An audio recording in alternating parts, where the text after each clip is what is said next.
respect that's true, give love that's strong, that would raise your brother and not pull him down. Ooh, whoa, whoa. Ooh, whoa, whoa. Ooh, whoa, whoa. Ooh, whoa, whoa. You've traveled far, you've been many things.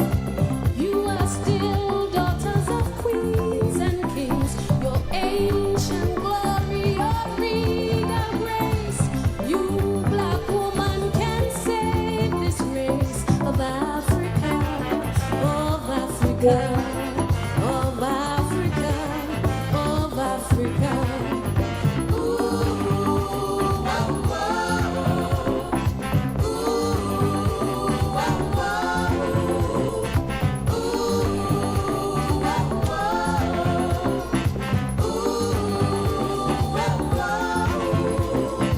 Look around and you will see all you are that was not meant to be.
Love to heal a nation is the greatest power.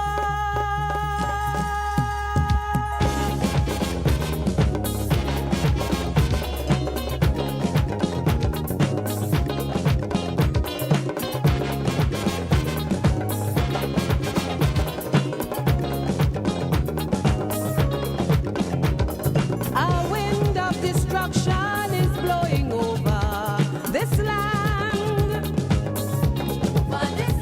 And now the earth is a trembling with man's oppression of man. Bring down the power. Now the time come to sit down and rediscover what's life. Show the world the true meaning of real love power, not strife. Bring down the power. Bring down the power of love, I say. The power of love, I say, is the greatest power. Stop hell and damnation. Bring down the power. Love to heal a nation is the greatest power.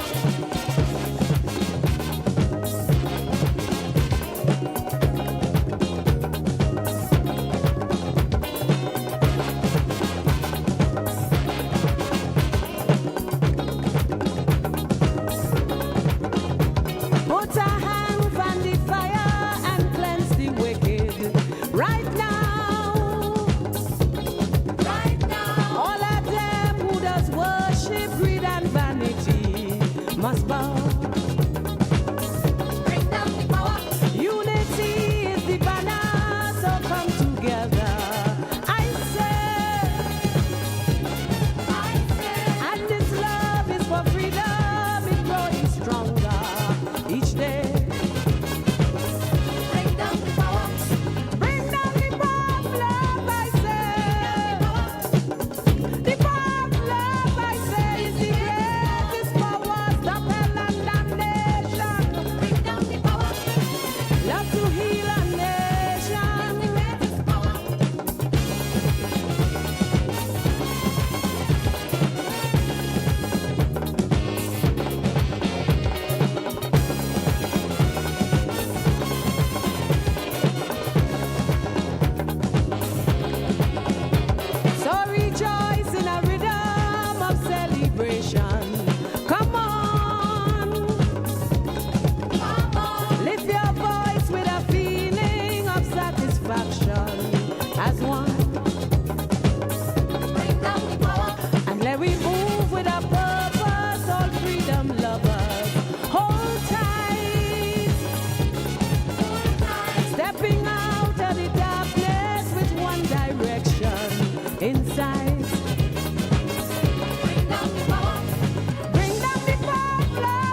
to find us one day.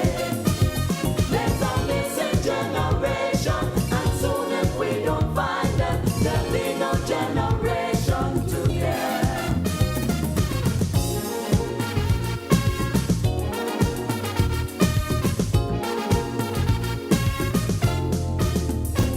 In this world of overriding ambition, in this world where money must rule, hearts of rock washed in blood and corruption, Father, only kindness can cool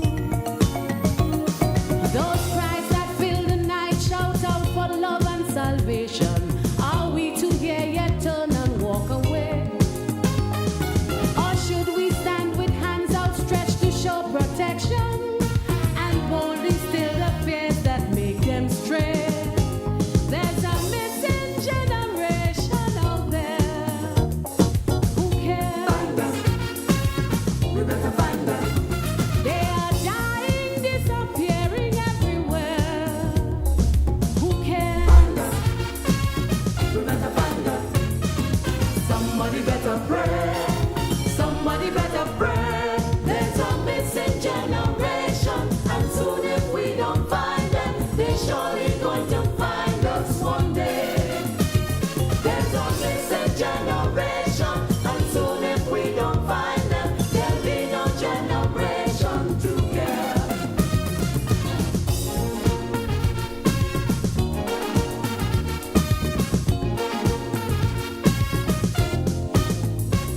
Look behind every sound of thunder, search beneath every mound of dust.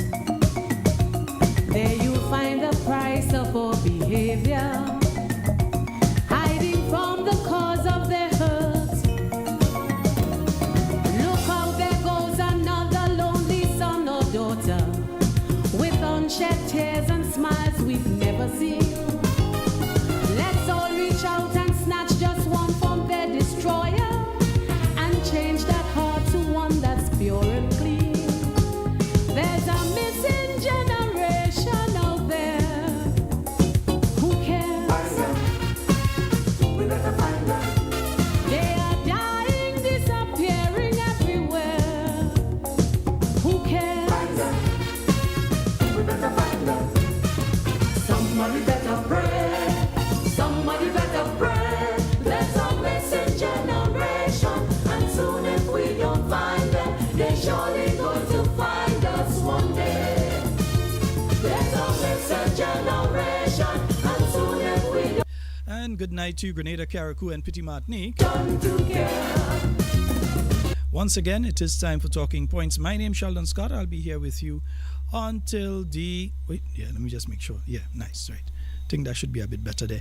Yeah, I'll be with you up until the 10 o'clock hour. Feel the hearts of the... You have to find that missing generation or you end up in problems, you know. Yeah. See the smiles, hear the joyful laughter. Yeah, I sound much better than last week, don't I? Let's join our hearts and dream our dreams like our ancestors. Strive in the hungry mouths. I'm still getting a bit of pain with it on Thursday, which is why I decided not to go on with the show on Thursday. I'm hearing a hum coming from somewhere in my system, and I'm not sure where that hum is coming from. Yeah, I'm just hearing a low hum. I'm not sure if it's coming over to you all, but I am hearing it. Yeah, and it kind of annoyed me. So let me see. Yeah, I think that got rid of it. Nice, beautiful. We better find them.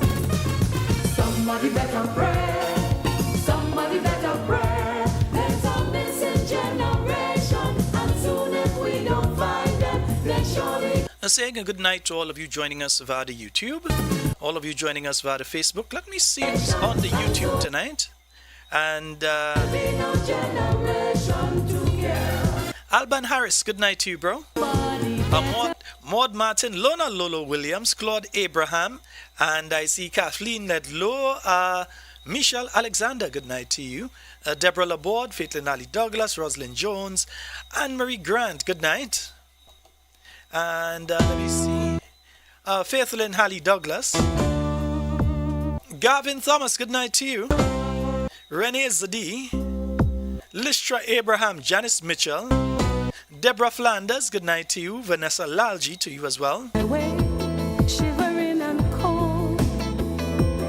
Anna Lewis, good night to you. Jefferson Hagley, Errol Bonaparte, Rodney Barry, Antonito, long time no link, bro. Cindy Thomas, Dennis Sandy, Sherma Jeremiah, how are you doing? And how is Kayla? What's saying Kayla? Yeah, doing. Raphael Williams, good night to you. Chris London, Ruth Thomas. I'm seeing you, Cicely Celestine, Carib Spice Fitness, Joyce Lewis. The handsome Mr. Adrian Watts and his lovely wife, Mrs. Watts. Good night to both of you. Jacket Man, you mean you have your name on YouTube as Jacket Man? You do it easy. Jacket Man.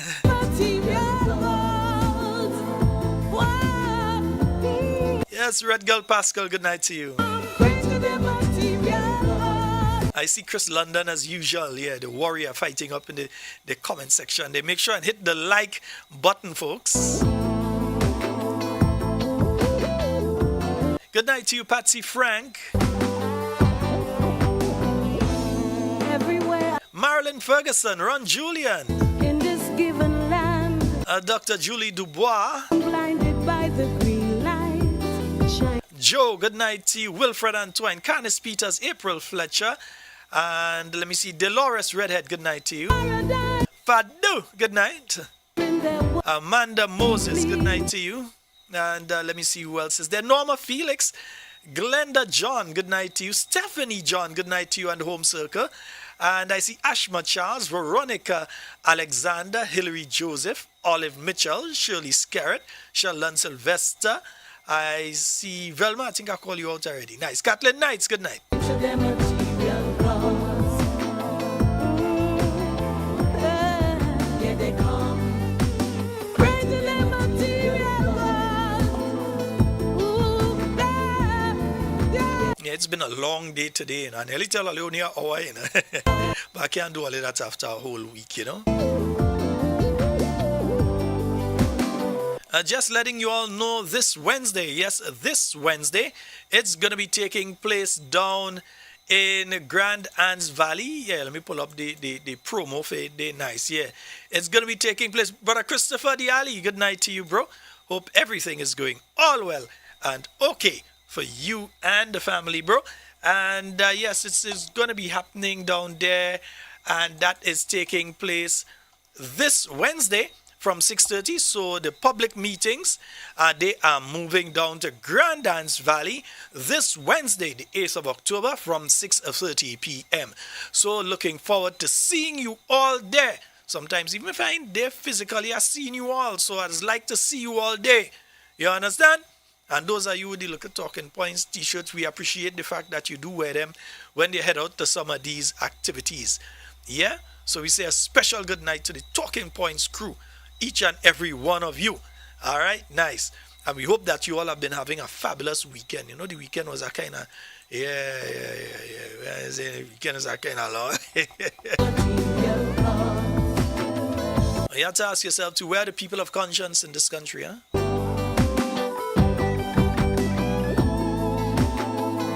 Remember, it's that people used to speak out on all kind of things. You used to hear them from time to time, speaking out on different issues, and all of a sudden, them people and them gone quiet, you understand? Remember when we had people during the reign of the new National Party, we had people that used to come out and do this? Yeah, they used to come out. Yeah, whatever happened with them people and them now? With the level of stuff that we have going on in Grenada, whatever happened with them? They used to go in front of the ministerial complex. Look, they have on the black dress with corruption sewn all over it. They never hear about Ondi. Maybe they don't know that the sitting prime minister is also the owner of a CBI company. I don't know. So if that ain't corruption, I don't know what is, huh? Yeah, maybe they never hear about people like Ron Redhead and SGU.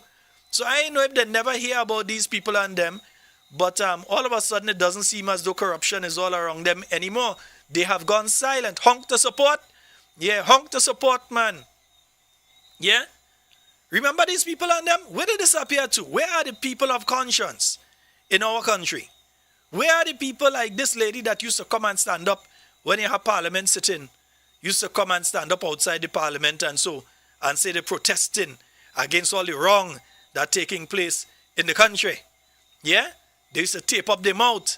But like their mouth so now. It ain't tape, you know. The tape could have moved. But like now their mouth so. They had nothing to say about all that's taking place in our country right now. Look at what has happened with Mr. Tafawa Pierre. Is that not corruption? That is a form of corruption. But these people have nothing to say right now. That is why some of them have to stay with their mouth tape. In fact, move their masking tape and put duct tape now. Some of all you have to keep all your mouth shut.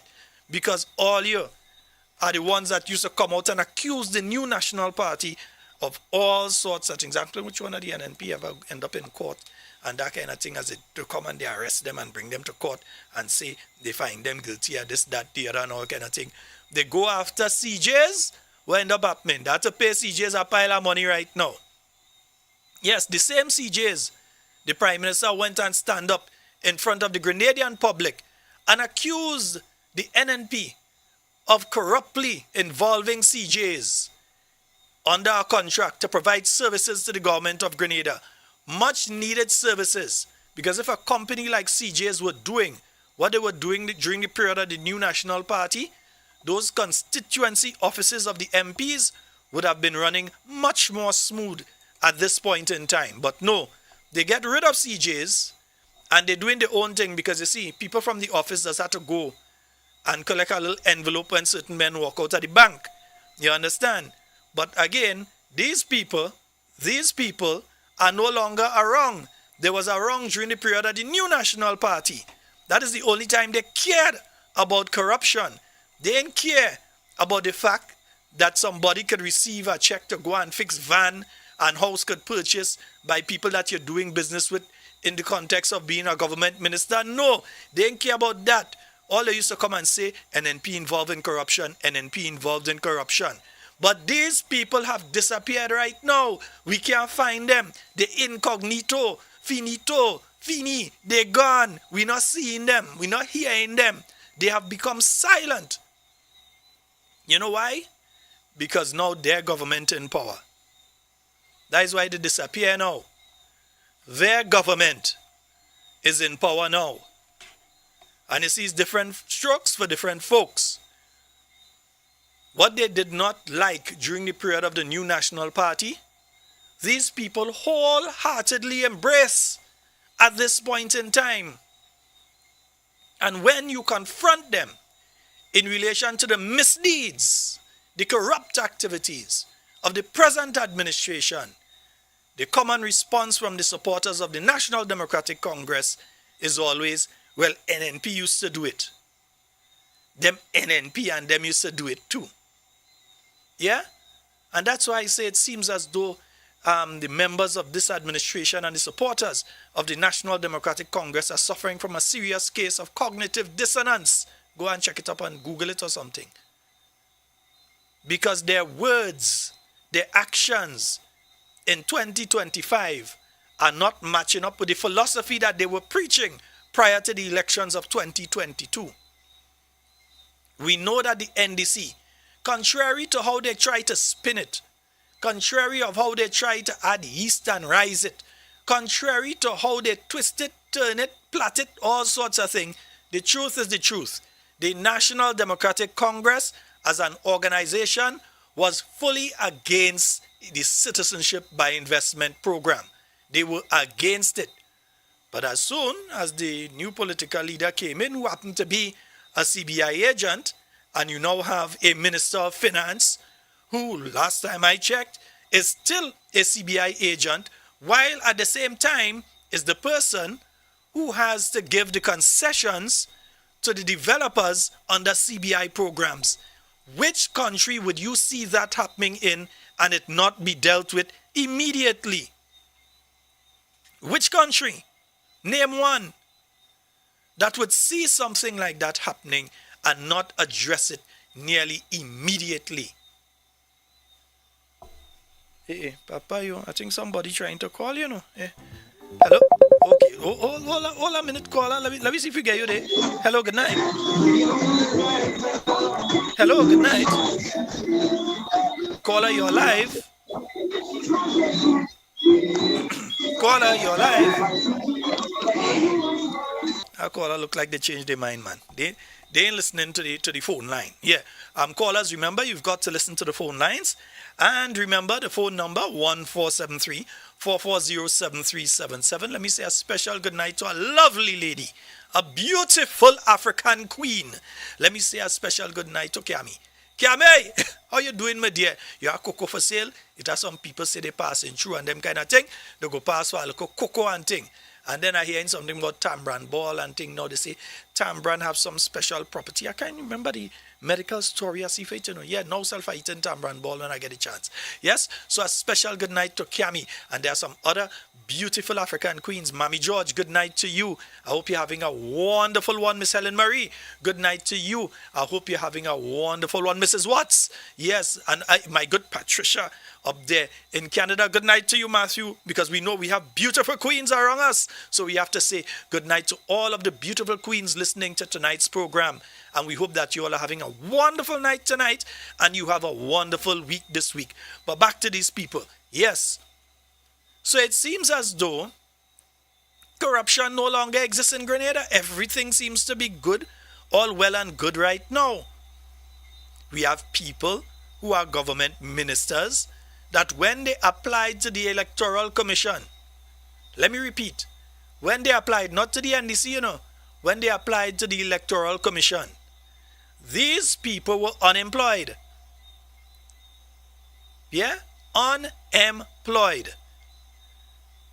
And they had never been employed before that.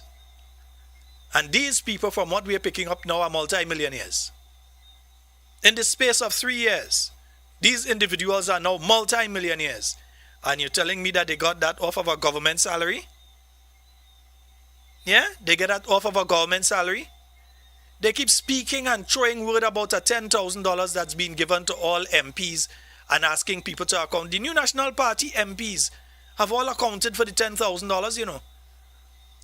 Because they keep trying to give the impression that is a $10,000 they take and they hand you cash. So they just give you a rubber band with some $100 bills and say, here, hold $10,000. That's not the situation.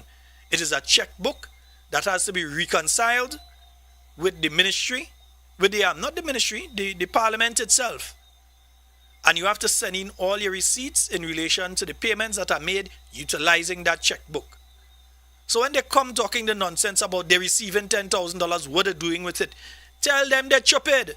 No, I'm telling you all how to tell them. We like to be nice. But when people constantly are being fed the truth and refuse to believe it and instead come with lies and mixed up nonsense, we have to call it as it is. Tell them they're too stupid. Anybody that come talking that they lack intellect and intelligence, something has to be wrong with their brain cells. Their neurons are not firing properly. They ain't well. They need to be medicated because something has to be wrong with them. But they come back with that old story every now and again.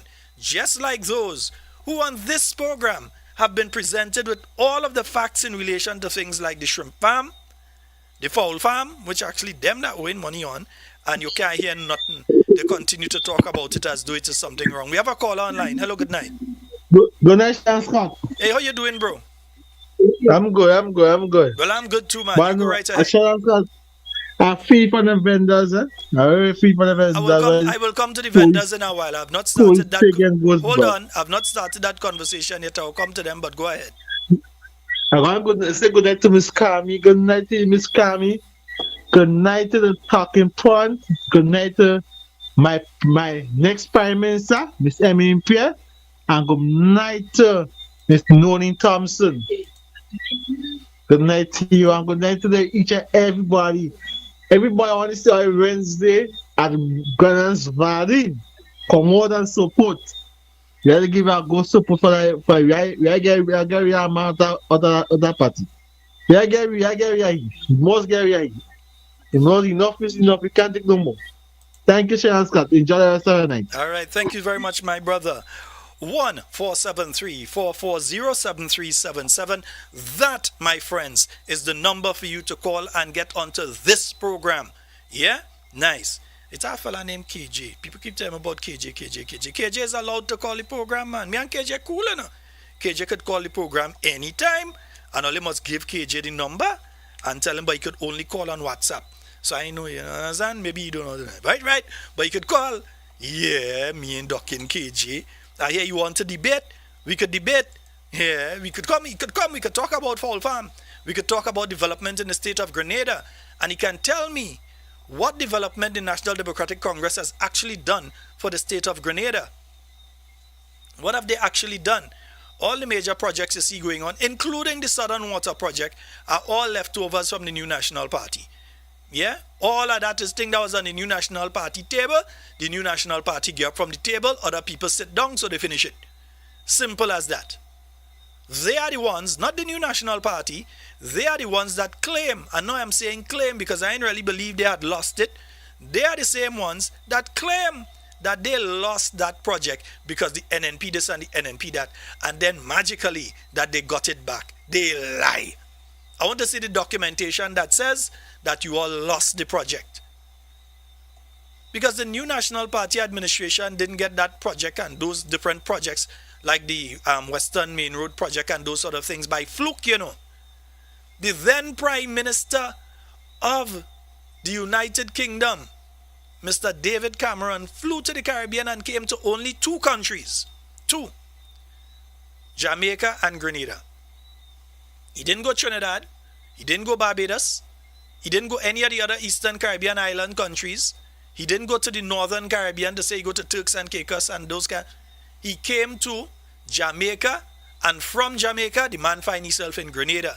Next thing you know, the man walking the streets of Guave, going and watch how they doing shelling nutmeg and all kind of thing in the nutmeg plant, coming and watch where bridge and thing did collapse and so, and he promised that he would fix those things and then he would give Grenada money to help them fix that. The Honorable Alvin Dabrio was there with him, walking, going through. In relation to that, and let me just get this call here. There's a caller on the line. Hello, good night. Hello, good night. I don't know what it is. I think that's the same person I was trying to call earlier. It seems that there's an error with their thing. So, caller, try one more time, caller. I'm not sure why that has happened, but yeah, so try one more time. Let me leave this up so I can hear when you're calling and I won't miss the call. Oh, I see what's happening there. Caller, if you're calling video call, I won't get it. The system that I have here, it has to be an audio call. Yeah, so you wouldn't, yeah, it doesn't make sense you call me video, just call me an audio call. All right? Yes, my dear, because you wouldn't see anything anyway. On that computer, there's no camera, so you wouldn't be able to see me.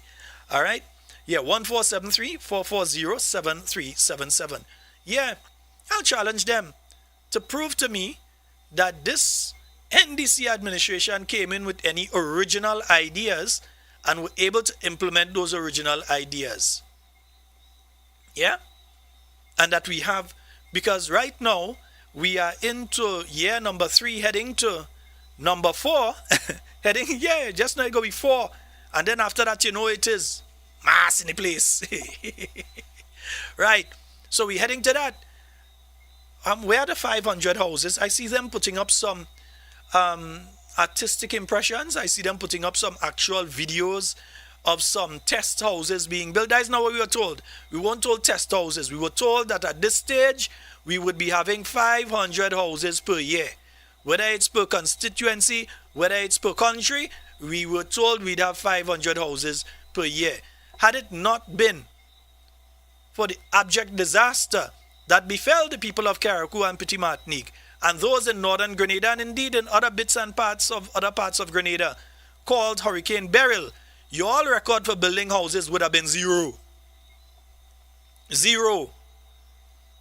The only houses built would have been the ones that you all have suddenly found the amazing amount of wealth to build.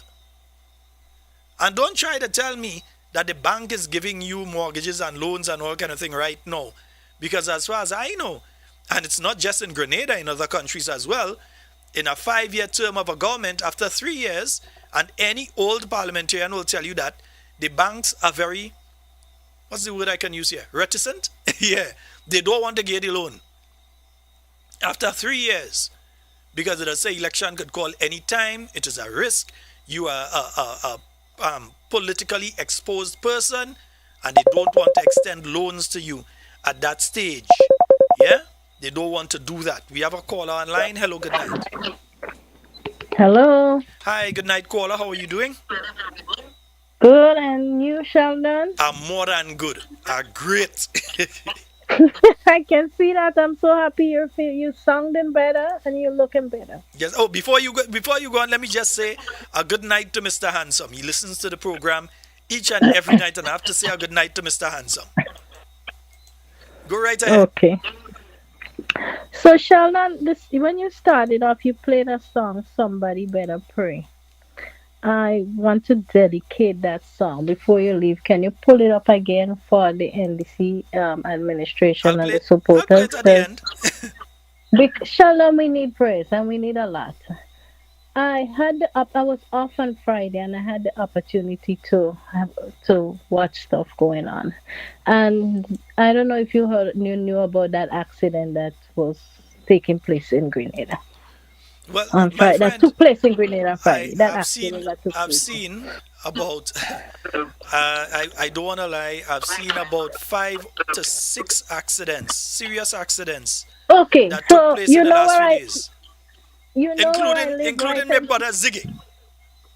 So you know where I live on Kirani Boulevard right there, right? When I come and our family right there. So Yeah. anything that happened right there, I have full video footage, live, everything that's going on. So I'm seeing everything, right? So I'm kind of disappointed with the way certain things was handled, and saying this to say that Sheldon, we have to do better. If we want to improve healthcare and we want to save lives, we have to do better. So, first of all, too, I want to say that I want to just give praises to the Almighty and to the driver of that truck. Because had it not been for those two, we would have had a lot of fatalities. Now, the driver of the truck did manage, when he saw the bus coming, did manage to put the vehicle in neutral and took his foot off the gas, off the brake. So that's why we had, like I said, it was like that. But in a situation like this, how are you going to dispatch first? You're going to send out RUs. What happened to the ambulance and a medical personnel to come out to triage whoever is involved? How come I didn't that happened last instead of first? It was like it was done backwards. Well, Something like this let me you need. ask though, was it a Mhm. case that the RRU was dispatched, or the RRU was passing through that area, or they were close by, so they came to the accident point? Well, I don't know. Whatever it is, they came first, okay, and they came regardless. Okay, so whether they were there passing through, but they came first, okay. And if you come, you have. Why is it that to me? I don't know. I would say that this was done intentionally because why would you come? There's an accident involving two sets of people. You have the people on the bus that was on the bus, and you had another person in the truck. Now you took everybody, and I have people saying how this is propaganda. It's not propaganda, it's facts. Because I know people right there, a family right there, so I know and see everything that went on there. Sure. So how are you gonna take everybody from the bus and you leave someone it there? You didn't even go to see if they're okay. That person was bleeding. They had a laceration on the lower part of the body. That person was having shortness of breath, and that person was having chest pain. So how you didn't even go look at that person? You took everybody else, and I'm live on a video watching everything, Sheldon. Because as soon as it happened, I was live watching everything. And that person had to call several times for assistance before somebody could come and get you. Okay? In a situation, first of all, I noticed, and that's just not from this accident, I noticed chest pains don't seem to be a priority in Grenada. Everywhere else, chest pain is a priority. Okay? It is a priority. Shortness of breath, chest pain. Somebody come to the emergency room, to the hospital. The first thing you have to do within 15 minutes is do an EKG because you want to make sure that person is not having a heart attack. And I notice every time somebody has chest pain in Grenada, nobody cares. Nobody seems to care. I don't know. They're moving backwards. So my thing is like I said, how do you not I don't know. I'm wondering if But it you was see, done what is intentionally. strange? What is strange about this is that when you enter the emergency department of the general hospital, the new part that's been built there, there is a chart that shows the response times in relation to different things. For instance, if you come in with chest pains and so I can't remember what it says fully, but I know that that was one of the areas that are given priority. Breathing issues, chest issues, I know were some of the highest ones on the thing. Not just that a person come in, they have a cut on their hand and they're balling down the place and it's not bleeding. But somebody comes in, shortness of breath, they having chest pains and so on, that person is supposed to be given priority over others. If it's done, is another I, story. I'm not there 24/7, so I don't know. So if it's not being done, what's the sense of having the chart up that says if you come in and this is what you're coming in for, this is the response time. and then like I'm going back to the accident again. When you have something like that, you suppose what happened to the ambulance with somebody coming out, a medical personnel coming out to triage. You have to come out and triage to see who needs care immediately, who can wait. Okay? You also have to know that if we have people with broken bones, you have to stabilize the limb. You don't just move people and grab people and push people. I said that before when there was the accident with one of the ministers before and they took the child and I said you it's not right to just move somebody from an accident. You can make the situation worse. You know, You know, people are when I going. was a child in Trinidad, I remember an individual had been struck down by a vehicle, and he was moved, and he actually sued the people that moved him and won because they caused other damage that he otherwise would not have gotten if they had left him there and just like bar the area, let the vehicles pass along or something. They went and they just pick him No, up and bring him to the side, and they and damage his and spine. and from since then I've been saying it. And whoever want to bomb the gum and say, "Oh, I'm talking this and I'm talking that," I just want to tell them something. When I say my thing, I know my facts. Okay, that's my scope of practice, and I know my job very well. That's what I do every day. I assess, I treat, I diagnose, I prescribe. So when I come up with those things, it's not propaganda. I know what I'm saying. Okay? And another thing is, something happened like that. I want to know why. Officer Dion, why are you coming in my inbox and telling me stupidness? The next time you come in my inbox, whatever I tell you, you're going to take it, okay? Hey, they come in For a inbox. police officer, huh? What are they doing inside your inbox? Sheldon, I just They had put to up a stay in your post and I outbox, not your said, inbox. Charlotte, I put up a post and I said, I think the RU should have done better. If you come on the scene, well, anyway, you're doing it wrong anyway. But if you come on the scene, attend to every individual. Don't leave one and take everybody else. The man find himself in my inbox asking me how the RU caused the accident. Where did I say that, sir? If you don't know how to read or you don't know how to comprehend, seek tutoring. But don't come in an inbox talking stupidness that I don't know what you're talking about, okay? Well, I hope he has gotten the message, my dear. Trust me, he is. What I need to do is go and find the man killer. Go and find Franklin killer instead of coming in my inbox telling me I'm stupid. I don't even know you. I don't even know you. A big man like you, too big and stupid. That's insulting language. You're the go arrest you when you reach.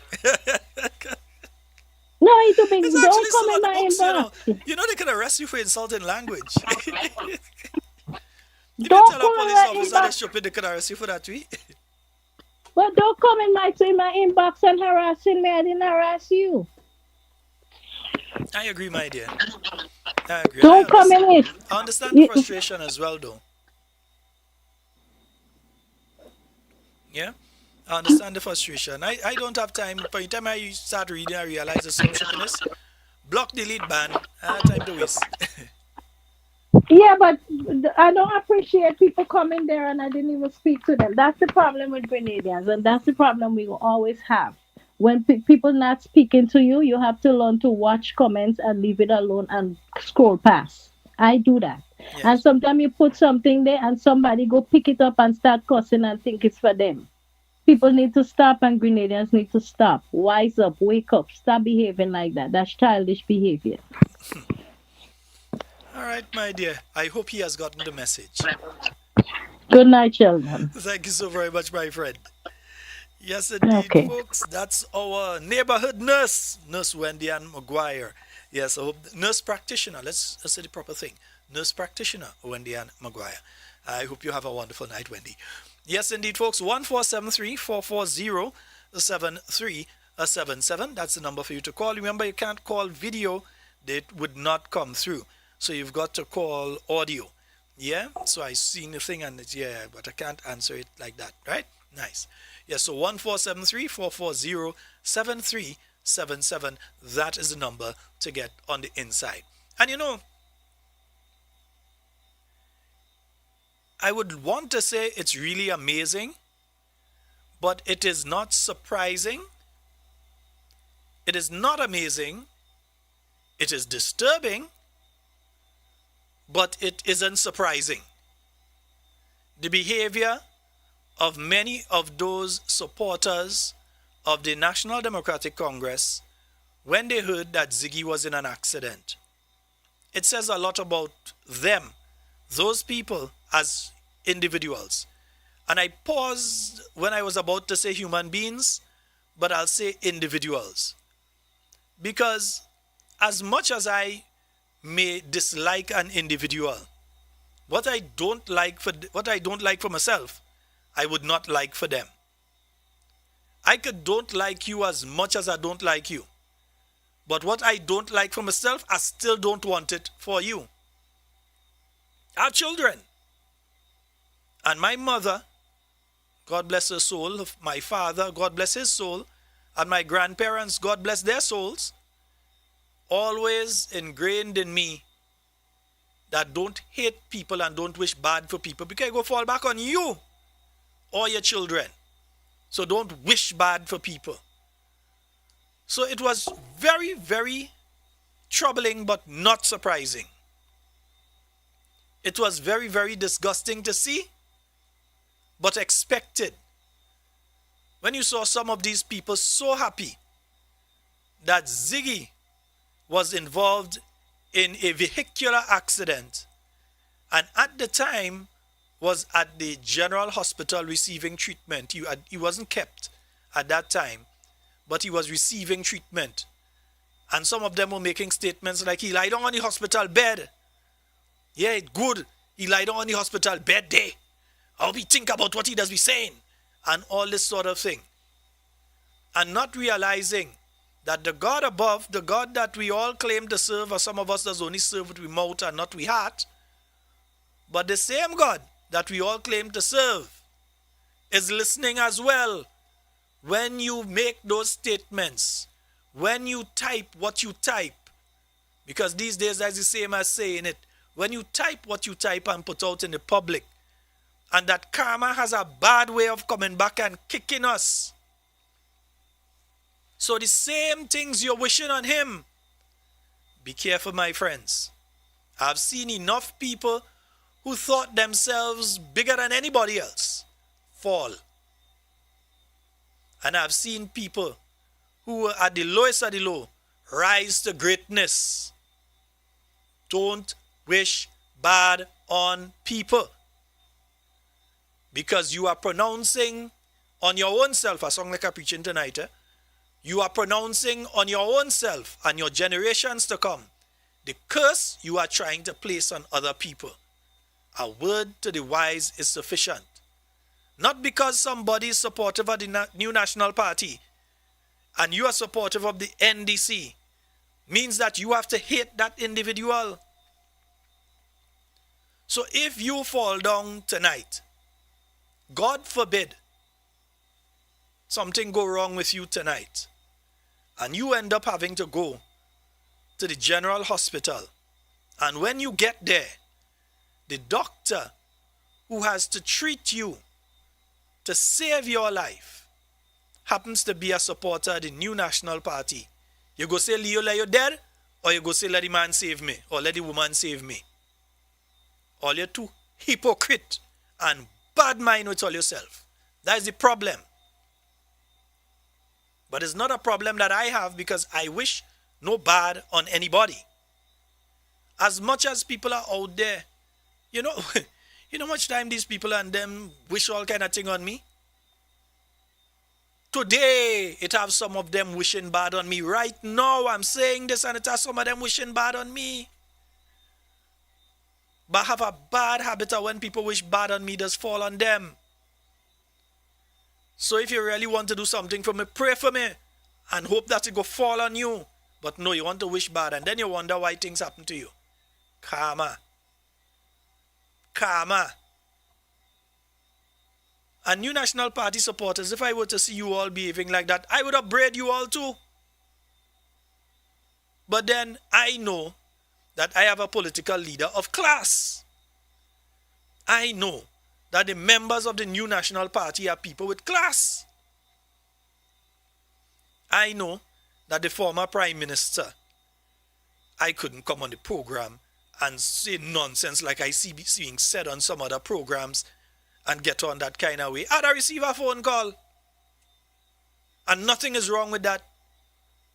Because as a father, he would speak and say, no, you're going the wrong way. That is the wrong thing. No, you can't do that. As a father, he would do that. But you see, now we have a bunch of people who their leader doesn't care about them and doesn't care about anybody. So I say what you want about them, and not once, not on one occasion, can I point to. Maybe he said, I never see it, I never hear it, and I just listen to him. Unlike other people, I just listen when he's talking. I have never seen a situation where he has said to his supporters, calm down. Don't be nasty. Some of them feel, because they're living in the United States or they're living in Canada, that they could say the nastiest things about people and not know that one day they might bring you back here and drop you with just a toothbrush and 50 cents in your pocket. Don't wish bad on people. I'm not wishing that on you. I'm telling you that's the possibility. But they're out there saying the nastiest things about people, wishing the worst things on people. I saw Dr. Mitchell had an episode. Man was up whole night. Friend thinks so. He was talking. He feel lightheaded. Man, is to see some of the statements from some of those supporters of the National Democratic Congress. You had regional leaders calling the man. Mia Motley pick up the phone fast. Ralph Gonsalves. And people that say, Dr. Mitchell and Ralph Gonsalves. No, Ralph Gonsalves pick up the phone and call Dr. Mitchell. How are you doing? I hear about this thing. Calling him.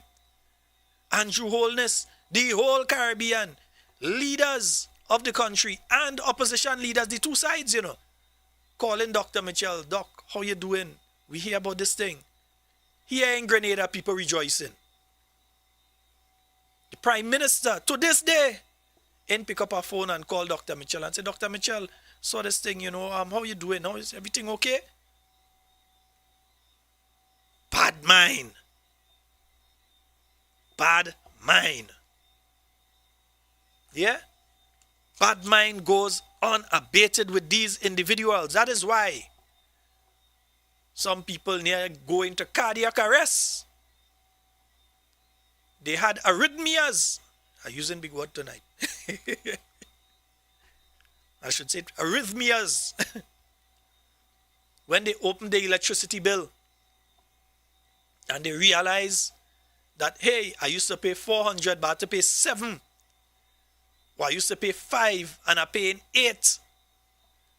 Or I used to pay at 90 something and right now it's close to 200. And they can't tell me that what I'm saying is wrong. And they can't tell me what I'm saying is a lie. Because the New National Party identified that issue during their term in office.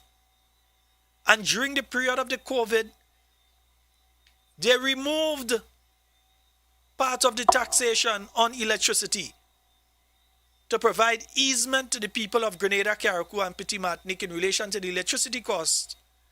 So at least they could have a few dollars in their hand to send the children to school. Or they have a few dollars in their hand to buy a cooking gas when the cooking gas finish. Although it's a certain people that don't like that thing and don't think, or to buy a ramen. Yeah, the Louis said you had to buy a ramen sometime. To buy a ramen, to cook. Well, not to cook, ramen is really to heat. But at least that they could have do something additional. The New National Party made sure that you had the pocketability. Yeah, in other words, you had money in your pocket. You had the pocketability to be able to buy a little something extra. The NDC came and take it out. Don't let them tell you they are the government. Grenlec is a government-owned entity. Yes, they are shareholders. Government is the majority shareholder. Massa bull, massa cow, same owner. So they have no excuse why they had to reintroduce that tax on the backs of the Grenadian people at the same time that they introduced taxation on water. So you find yourself on a monthly basis having to dig deeper in your pocket. But then they come to tell you, well, we put extra money in your pocket here. So they put it in with the right hand and they're taking it out with the left. But while they just sliding it in with the right hand, when they send the left, they digging down and grab. But they are supposed to be people that like people, right? Open your light bill and tell me if there is people that like people. Open your light bill. You can't cut me off. I good. Can't cut me off. Tell you know the street. Can't do. Well, you can't do nothing. But open your light bill. You go see what I'm talking about. What some people are going through in this country. And I know of people who already have serious situations, unemployed, children to send to school, no form of income unless some relative in Canada or the US or whichever part of the world they are has a little extra money and can go to MoneyGram or Western Union and send them a little something. That is the only way they are able to handle their bills. That is the only way that they are able sometimes to put food on the table due to the people in the diaspora who very graciously assist them. Putting the name down for thing for the children for back to school. They even getting a call, not a boo. Then you're hearing from certain MP offices, oh, that is NNP. That NNP. Why they ain't go by Sister Kate? Where they coming here for? Why they ain't go by Dr. Michelle? Go by Sister Carrie, she getting 10,000 a month. They're making sure their people get, but then we expect no better because we know that when the Prime Minister was on the stage in Bujeju, that he did say the reason their people ain't getting is because they don't know them. That's why NNP getting and their people don't getting. They don't know them. So they need to know each other. Dunsest political statement I've ever heard in the last 20 years, maybe even more. And I've paid attention to politics regionally. The reason you ain't getting and the NNP getting is because we don't know you. Plain nepotism. Go in the Google nepotism, you'll find out where it is. Google it. You'll find out. These days you don't have to say go in your thesaurus. Go in the dictionary. Yes, Google it. It won't give you the meaning. 14734407377. And somebody's reminding me here, VAT on sugar. Yeah, VAT on sugar, yes. We want our people to be more healthy and all that sort of thing. But remember, there are many cottage industries within the state of Grenada that utilize vast amounts of sugar that they use in small increments in candies and so on, that sometimes they sell not only to the local market but to the international market as well. And what has happened to them, because the price of water has increased, the price of electricity has increased, the price of sugar has increased, you're pricing them out of a market, whereas cottage industries, where they're producing maybe a 300 or 400 or 500, they now cannot compete with the big companies that are producing 1 million, 50,000, that kind of thing. Even though they're making good quality, properly hygienic goods, they can't compete with the big companies now, simply because you've made their cost of production higher. But all you're supposed to like people, isn't it? You like who? All you're supposed to like people. Yeah? You all were the ones that said to the people in Carriacou at a meeting that the Build Back Better program will not end until people get their house and everything. All you feel I forget that? You all were the ones that said it. Now we're hearing that the Build Back Better program will soon end. If it ain't end already, I think it ended at the end of last month. Subject to correction. Because they're supposed to be creating some new Ministry of Housing and all of those things that we said from day one. The millions should not have been placed under MIT. That those millions of dollars should have been placed in the Ministry of Housing. But if you have an incompetent person in the Ministry of Housing, we understand why you don't want to place it there. But then just find a competent person and place. But then if you look in the pack, all you have is jokers. So we know that you couldn't find a competent person inside there.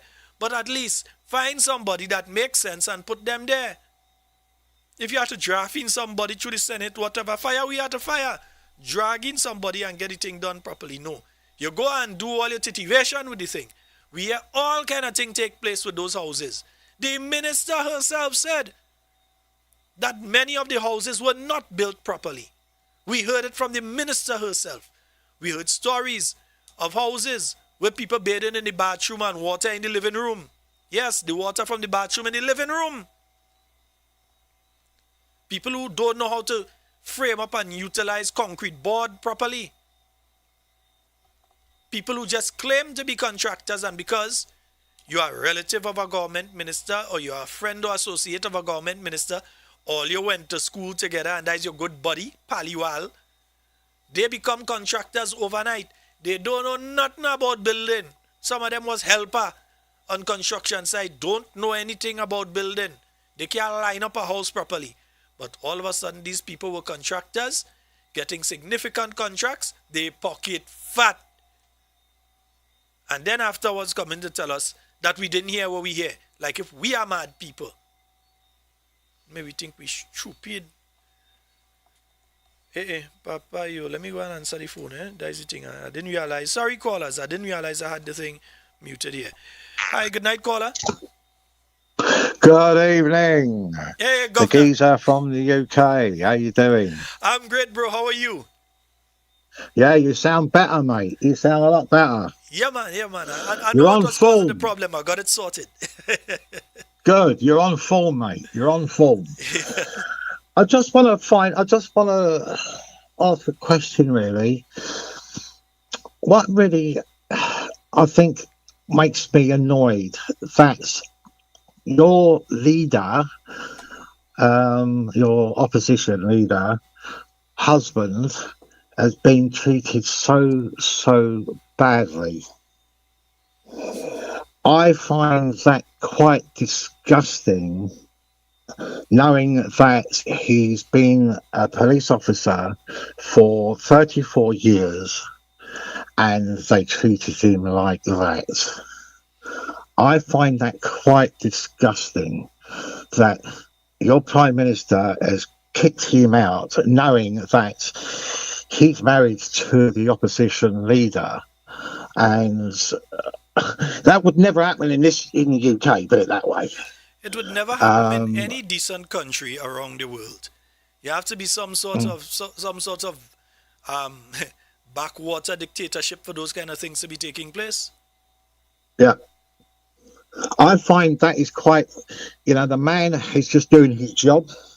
He's married to a lady that is the opposition leader, but your government is victimising this bloke, and I find as an outsider disgusting. That is a disgrace. The way they're treating people. So it seems like your prime minister or this government is a dictator government, and just like North Korea and places like that.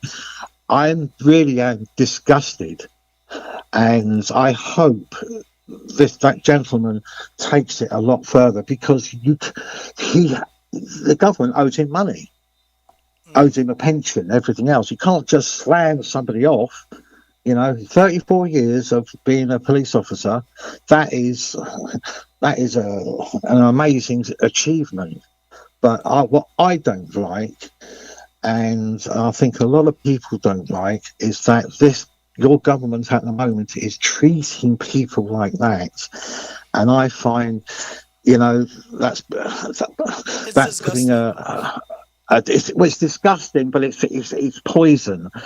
And let the guy just do his job. Pay him his money. He's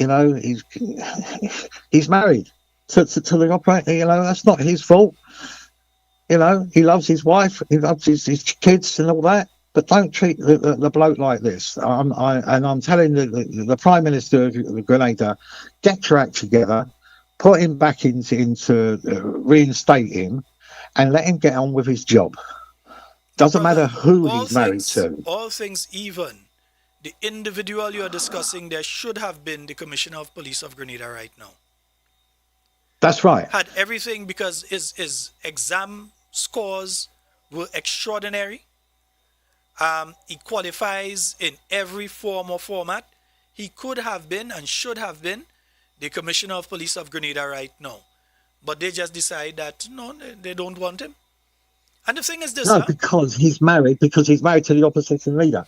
That is victimization. No, if we had that over here, I'm telling you now, we'll be up in arms. We don't do things like that. I'm sorry, but your Prime Minister at this moment in time, or your government in time, it is a disgrace. And Dickon Mitchell, listen to me. I come from the UK. Don't do that. Treat your citizens correctly. All right? So you listen to me and listen to other people. You're a government for the people, not for yourself. And stop taking backhanders. I'd like to say thank you very much, Sheldon, and you have a good evening, mate. Thank you so very much, my brother. You have a wonderful one as well. And you, geezer. All right, bye. Blessings. Bye. Yes, indeed, the geezer. Yeah. And he's speaking about an issue there that's very important. Don't worry, I have a big issue to talk about in a while too. Two big issues to talk about in a while. The treatment of Mr. Tafawa Pierre. It goes in line with the same thing with Ziggy, It goes in line with the same thing with Dr. Mitchell. And Dr. Mitchell, I think more than any other Grenadian has borne the brunt of that sort of thing over the years. Mr. Tafawa Pierre was being spoken down to by individuals that did nothing for Grenada. And even as Prime Minister of Grenada at this point in time, has done nothing for Grenada to the point of what Mr.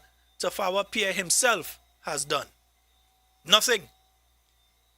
When Hurricane Ivan passed, you ever hear about Deacon Mitchell involved in building houses for people or helping people, or somebody that had a legal issue coming out of Hurricane Ivan that he was offering free counseling or some sort of thing? Nothing like that. Over the years, he has been the lawyer that fought against you. The same people are jumping up and praising him. He fought against you. Go and ask the SGU former workers, not workers, former workers that lost their jobs. Who was the person that was putting forward the legal precedent for them to be able to lose their jobs? Ask them. Ask the Grenlec workers who was the lawyer when the company was not government owned. Who was the lawyer that they had to deal with for WRB and the battles that they had fighting for workers' rights. Ask them, ask some of the hotels, ask people who used to work there, like the lady in Calabash Hotel. Ask them who was the lawyer that was there viciously defending big business against the poor and vulnerable Grenadians. It was a person by the name of Deacon and Miss Mitchell. So he wasn't there fighting for you. You're jumping up, Deacon this, Deacon that, Deacon. Where was Deacon? 5 years ago, where was Deacon Mitchell? Was he defending you? What was he doing for Grenada at that point in time? But soon now, as he become Prime Minister of Grenada, he all of a sudden has done more for Grenada than Mr. Tafawa Pierre, who has put his life, literally his life, on the line for 34 years. Because as a police officer, each time you leave home, in those 34 years, you ain't sure you're going back. Ask Brenty. Ask Edgar. Edgar was his name here. Edgar. As a police officer leaving home, you are not sure that you are going to be returning home for 34 years. As a lawyer, you're pretty sure you're returning home with a lot of money and thing. Yeah, yeah, man. You're coming home big, nice, man. Yeah, pocket fat. But as a police officer, you are not guaranteed that, because you are literally placing your life on the line. This is an individual who people trying to talk down to, but you can't talk down to a man when he's above you. And I ain't talking about just about he tall, but his sacrifice, his dedication over the years. When it's a natural disaster coming, you feel he used to sit down home with the opposition leader, and so no, the man had to report to a station, even when he never you. You have COVID and all kind of thing. You think you're going to stay home and say, well, COVID, I'll stay home? No, he had to go out. So in the same way that there are police officers sacrificing now, he sacrificed for 34 years. And his thanks was a man coming and say, I can't work with you. And then asking him to resign.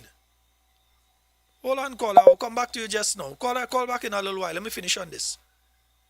Let me finish on this. I'll come. I respect you. I'll take you the call just now. So call back. Yeah? Putting his life on the line.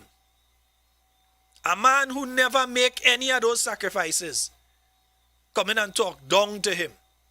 And you see, the NDCites come up and they try and use the situation with the police commissioner at the time that the new National Party took office in 2013.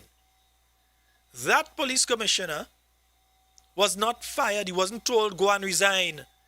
Public Service Commission didn't call him and say, we recommend that you go or you resign. Nobody did tell the man to go. The man was shifted laterally, because within the laws and the public service, you can shift a person, no matter who it is within the public service, from one position to another position once they do not lose any benefits. So if you had grade D in the public service, you can be shifted from one position to another position at grade D in another department, another ministry, wherever it is. So they could shift you. They could shift you from the police force to the prison service. They could shift you from the police force to a government ministry. They can't downgrade you. So if your salary is $5,000 a month, they can't put you in another position where your salary is $3,000 a month, unless they are doing that as part of a judgment or punishment in relation to some wrongdoing that has been proven with due process that you have done. Then they could downgrade you. But you don't just try to get rid of a person, kill their source of income. That's madness. And let me take that back. It's not madness, it's wickedness. Say it as it is. They're wicked. And who don't like it when we say it? That's your business. The truth is the truth. All you're wicked. The man have children. Because his wife will soon be replacing you as the prime minister, you're getting horrors. Well, all you basically fire him now because all you tell him he had to go and things. So all you may have fired him now. The time is soon coming when all of us go fire you. Just know it coming. We ain't telling you if what or but about it, you know. NDC curtail at the next election is assured. We ain't coming here and tell you what we think might happen, what might happen, what is a maybe. I am guaranteeing you that all your curtail at the next election is sure. And we know all you like, not bicycle have one seat. Careful, you know. Careful. I would not mind a one or two of you all in parliament to, you understand, sit there and sulk. But the problem is that it have nobody on the new National Party team that I want to lose. So I'm sorry for you all, but all your cocktails sure, all you're too wicked. Look at what you all did to people under CJs. They had to wait for a court judgment 3 years later to be able to get their money. And that's if they get their money yet. 3 years later, you all going after the people under faith. And the same thing, I guarantee you all, will happen. All you feel all you ain't go pay, all you have to pay them. All you have to pay them. If them had a sue all in all your personal capacity for being so vindictive. And I sue all you. You're too wicked. Anyway, call us, call. I'll take the calls now. Before I go into the next issue, you have enough time, man, so I could go into the next two issues. Call. And so folks, somebody mentioned earlier, and let me take this call and then I'll go into the other issues. We have a call online. Hello, good night. Hey, good night, Brother Sheldon. How are you doing? Hey, I'm good, man. How are you doing? Yeah, I'm okay, man. Okay. All right. Brother Sheldon, when I analyze the Cambichelle, he just don't like want people, honest people around him. You don't want people that stand for what is right. I will do what is right. Because when it is show me your friend, I tell you who you are. When you have so many corruption taking place around him, and blowers reporting the corruption to you, instead of you deal with the people committing the corruption, what you do, you fly in the whistleblower who reporting the corruption to you. So you find that the prime minister, he corrupt himself, the chief corrupter. So instead of deal with the corruption, anyone that report the corruption to he getting rid of them. So he giving his blessing to those who committed the corruption, and anyone that are working under he report any corruption to he, but they have to look for the next job. They have to look for the next job somewhere because that's what he see that is good for his government. And anyone that there and is look outside looking in that vote for NDC, they tell themselves, well, if all the corruption is taking place and they outside they're getting nothing, they have to join the bandwagon. Right? Because that is only how the what could make someone get a work under the administration now. You have to lie. You have to be corrupt. If you're honest, you cannot get a work under this administration. Because this prime minister, he have no honesty in him. Everybody having his corruption, and the leaders and them who are around him, it's the same thing he's doing. The same thing he's doing. And look at Mr. Honorable MP Houseman. That man solved the distinction. We solve it in integrity. And he's a man that look and care about the people that he trained within the police force. And many of the members of the police force who talk something good about that man. But the prime minister don't see that. He see him as a good person. He's honest and he's true and he's a God-fearing man. So the prime minister says we can't feel comfortable and you don't have confidence in Mr. Pierre because he's too honest and he's upright and he's take his job and he do what he do as a police. But because he is the husband of the opposition leader, he had no confidence in him. And the same thing he said, he had no confidence in Lacred. because like a report. But the thief and the criminal and the buccaneers, he had confidence in them. Brother Sheldon, have a blessed night. All right. Yes, indeed, folks. 14734407377. I would say this: if you want to learn or see what a real man is, follow along Mr. Tafawa Pierre. Yeah, you go see what a real man is. Follow that man around. You go see what a man. Yeah, that's one of the best examples of what a man is. Follow around Mr. Tafawa Pierre. Mr. Pierre, you should do classes and things. Eh? Yeah. Yeah, you must do classes for men. Your time now. Do some classes for men. To tell men how to be men. I might learn something too. We have a caller online. Hello, good night. Hey, good night, Sheldon. Good night, Talking Points. Yeah, how you doing? Welcome back, man. Nice to have you back, man. Yeah. Yeah, man. Ade. Sheldon, what we're dealing right now is what you call a cult of personality with Mr. Deacon Mitchell. Everything evolves and resolves around this guy because this man, you have to give him praise for everything and he take him praise for everything. And he going again, He going on the 8th and he come back on the 18th. So he just visiting Grenada. Sheldon, for the last couple of days, I've been watching social media and the behavior from some of us, I ain't gonna say all of us, some of us, but more likely so, the people on the NDC side. And let me show you how small and close-knit this country can be, or the world can be. That incident that happened Friday morning, when I heard about it, I got up early. I made a phone call to clarify that what happened. I left to go to the hospital because me and Ziggy, we good. Do you know that when I reached up at the hospital by accident and emergency to enter, they say only family members and so on, so on, so I say, well, fine, no problem. 10 minutes after that, my brother, my biological brother, come outside all bloody with his nose and lip bust up on all kind of thing. He was in the accident also. He was in the bus, passenger in the front of the bus.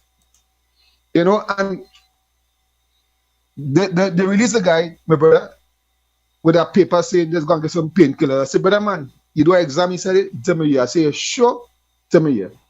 But I said, well, you're not supposed to be walking, you're supposed to be relaxing on your bed.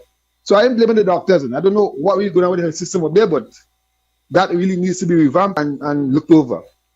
But what I've been seeing online from the NDC supporters, and in particular, one particular thing I saw, and I read this thing twice, 3 times, 4 times, 5 times, and I cannot understand how we reach that stage to be thinking. And then I go back and I listen to Mr. Deacon, and then I listen to certain people that is beyond programs. And that's where they get it from. Sheldon, I make many times, many observations. I say, you, neither Alan Campbell, neither nobody, Mr. Romain, nobody that I have ever heard on any NMP program with such vile, evil comments. No. But today, we're normalizing it and we call ourselves supporters. I'm calling again Mr. Deacon Mitchell, Prime Minister Mitchell. Let your team tone down. Tone down. It ain't that serious. Come on. It can't be that serious. But let me ask you, because I'm not the repository of all knowledge and I have not heard all things. Have you ever heard the Prime Minister, because I know you listen to a lot of this stuff too, have you ever heard the Prime Minister tell his supporters, or any of them, basically tell the supporters to chill out, to stop maligning people, to stop going after people on a personal level and saying the nastiest things about them and creating these fake profiles so they could say the nasty things about people and post nasty things? Have you ever heard any of them tell the people don't do it? No, I haven't ever heard that. No time. And it says a lot about them. Within the new National Party, you realize oh God, well, look at this now. Yeah. I just got insight in relation to another Sude. Oh God. Yeah, well, I was coming to that because I realized most of the people at this government disenfranchised and they take them to court, they are losing all the cases. The lady that was the minister or the labor commissioner, she took the people to court and she won. I mean, these things, when you see these things happening, and Sheldon, let me tell you, I met Mrs. Pierre last week, Friday, at the function the headquarters. And I had to tell Mrs. Spear, I said, Mrs. Spear, I don't know how you making it in. Because these people coming on the hot page and all. And they said all kind of wrong things. And I said, Mrs. Spear, due to the fact that I respect the party and I respect you, I won't go below there and carry on with the violence. I could, but I wouldn't. But I You respect. see, there's a perfect So I will formula of think- how to deal with that, you know. Watch on the Talking Well, Points block and- page. No, look on the Talking Points page right now, both on YouTube and on Facebook. You seeing them with that shipping is there? No. So all you Well, have they to do can't is come and- take the Talking Points format. That is what we have to do under all those pages. Take the Talking Points format, and all of a sudden you go see all crab go find a hole. But I mean, the Prime Minister and his people, they need to tell the people tone down. I mean, them thing don't call for, I mean, the level of hatred. I want to tell you the level of hatred, and I see people backing up what they're saying. And it's like, Sheldon, I only make about 4 comments about that incident, stating that my brother was in the accident and stuff. Other than that, I don't have nothing to say. I just Is watch your people brother go on okay? and go on and go on. Is your brother okay now? Yeah, well, Saturday morning we got a phone call from the place on RGPF and went and make a statement today. So basically, that is in the police, and I guess the 2 drivers, the 2 busmen will be charged seriously. So 2 they better busmen. look out for that. Yeah, the 2 of them, because yeah. Well, I saw You understand? I saw one bus, so I wasn't aware that there's another bus. I Well, saw if something you pass, understand and what it happened- didn't seem to be a bus that was racing there, but maybe I'm wrong. I don't know. Yeah, well, based on what happened from on the carnage to that point, yeah, it's gonna be some serious charges. 2 of them get it. Yeah, but what I'm saying, we need to turn down. I mean, election campaign can be any time after the budget or an election can be called. All I'm saying is, folks, NAP people, get yourself registered, keep canvassing the list, stay on target, get the message out without attacking people. Try not to be confrontational. Leave them alone. Let it go on. They're still beating up because I don't see what they're getting them. And then again, those in the diaspora, both NMP side and NBC supporters, I hope you all have your papers organized, because some of y'all, when y'all come, I know for sure y'all can go back. So, all who back in the crowd, when y'all come here, still 1 vote you have, not 2 and 3 and 5. You can only vote once. So make it count. Shall I have a good night, man? All right, my brother. Yeah. 1-473-440-7377. That's the number for you to call and get onto the inside of tonight's program. Yeah, and I'm seeing here that well, now I'll come back to that one day. Let me reach across. Wait, now, why are you hitting the wrong mouse? All right, nice. Yeah, get the right one now. Hello, good night. Hey, bro. Hey, what's up? The last caller that called it, did he say his brother was released from the hospital, bloody in his face? No, his brother was in the accident, but I think he said he's okay now. Yeah, but when he was released from the hospital, he was released. You saw him in all blood. No, I don't think he said anything like that. No, I don't recall. I thought you heard he said he saw his brother walking, coming and meet him with blood in his face. I thought that is what I heard. I'll verify. If that's the case, if that's the case, that's real messed up. All right, I hope that wasn't the case. Okay. All right, well, have a great night and stay strong. Don't go back down again. Don't let that thing knock you again. Hold it good. All right. All right, brother. Blessings. All right. Yes, indeed, folks. Yeah, because for the month of September, I barely do program, Yeah, probably about 4 or 5. Yeah. Let's hope October is different. I told you all I don't really like September, so I have my reasons.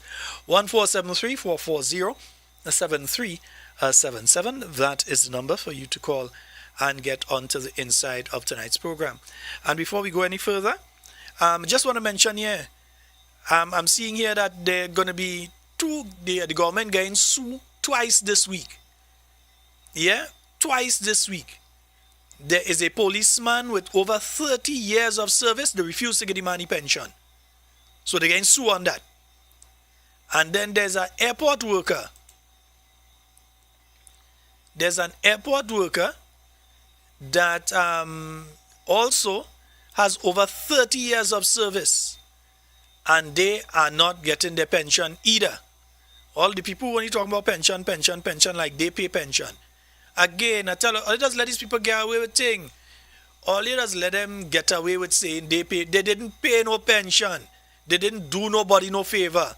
There was a court order and they just had to do what the court order say. Any government would have had to do it or pay the consequences. Any government. So there was a court order. The NDC can't use that as no special thing. They had to pay.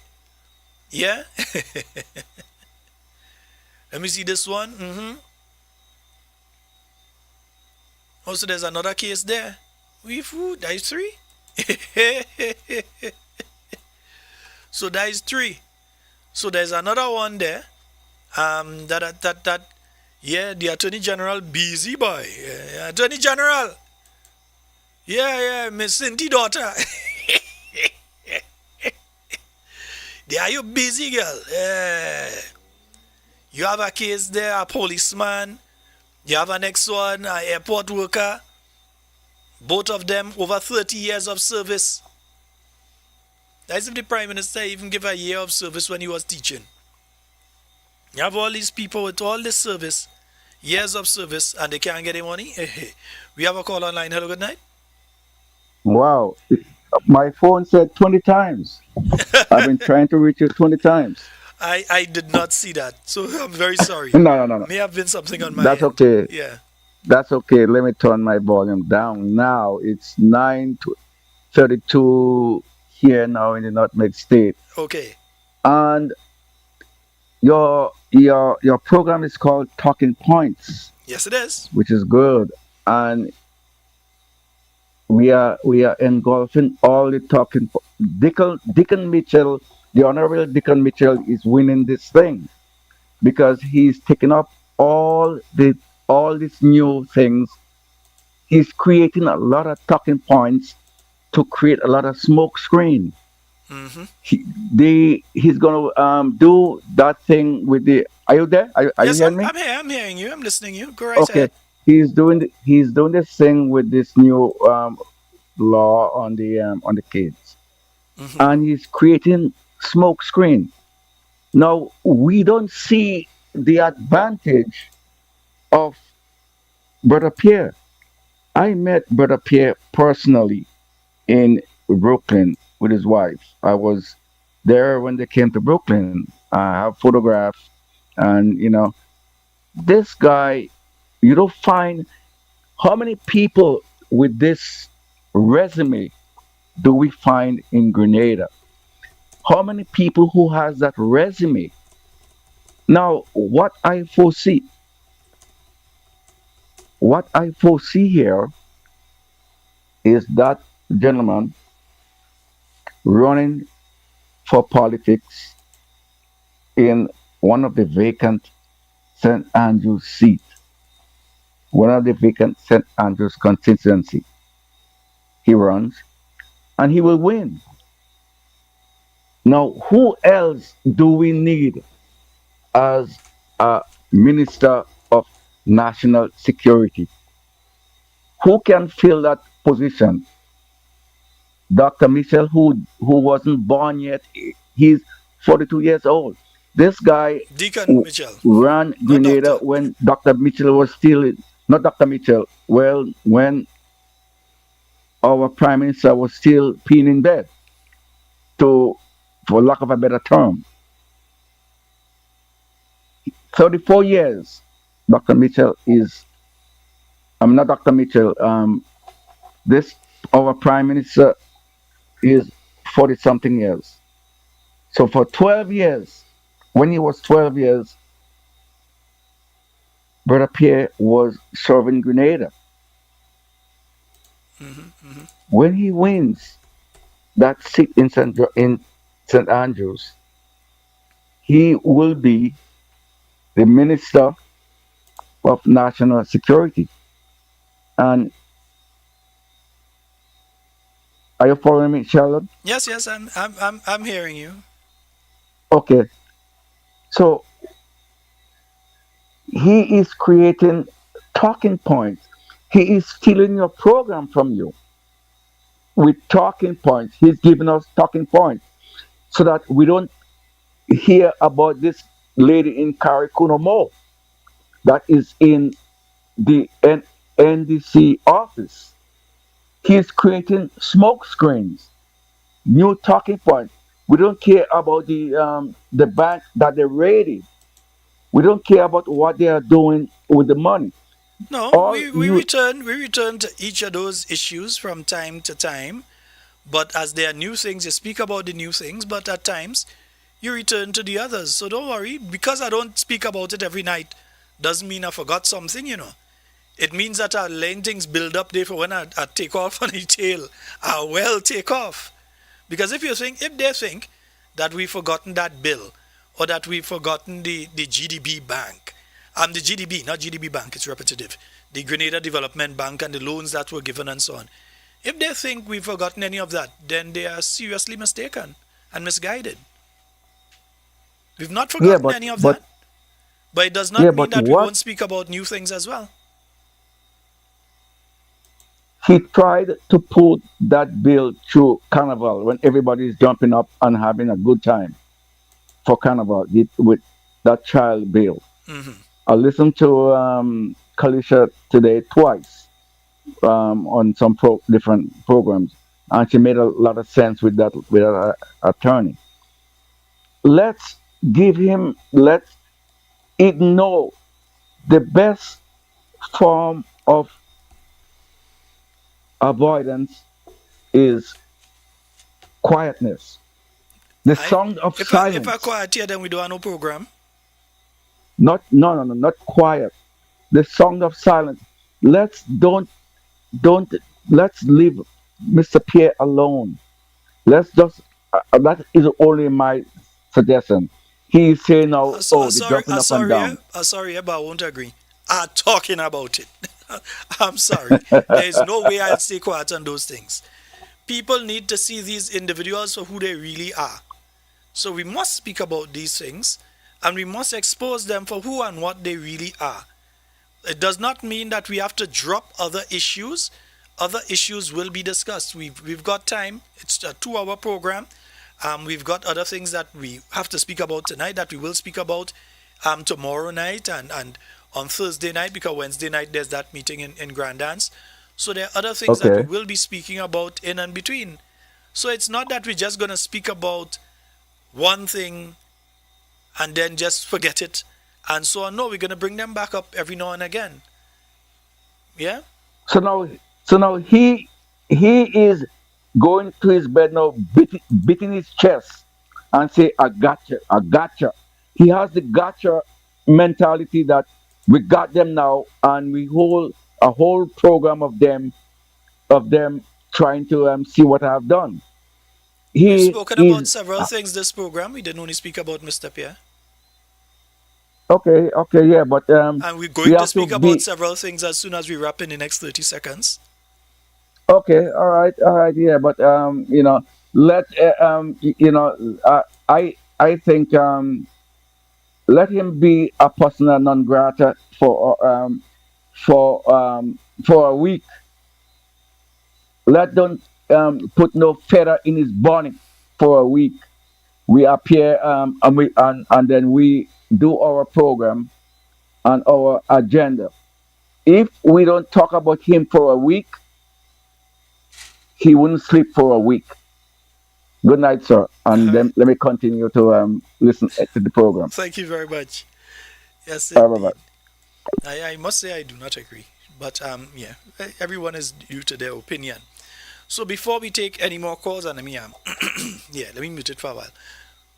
One, the situation with the vendors continues. And I've seen some people attempting to spin this into NNP. Listen, during the period of the NNP, several approaches were taken, including the approaches that you hear individuals talking about right now. One of them was to shift the vendors into that street there. I'm trying to remember the name of the street, Granby Street. Yeah, we have a call. I'll come back to it. Hello, good night. Hello, good night. Hello, good night. Good night. Go right ahead, caller. You're live.